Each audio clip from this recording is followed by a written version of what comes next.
Health is looking into an issue concerning surgical equipment at its Swedish American Hospital location in Rockford. According to a spokesperson with UW Health, the issue is from hard water residue, which is not infectious and does not present a safety risk. The hospital is rescheduling some procedures, and patients will be contacted directly by Swedish American.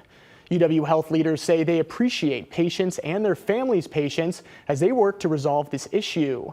Josh Bratley with Pearson Plumbing says this is no concern health-wise, but more of a nuisance for companies to deal with.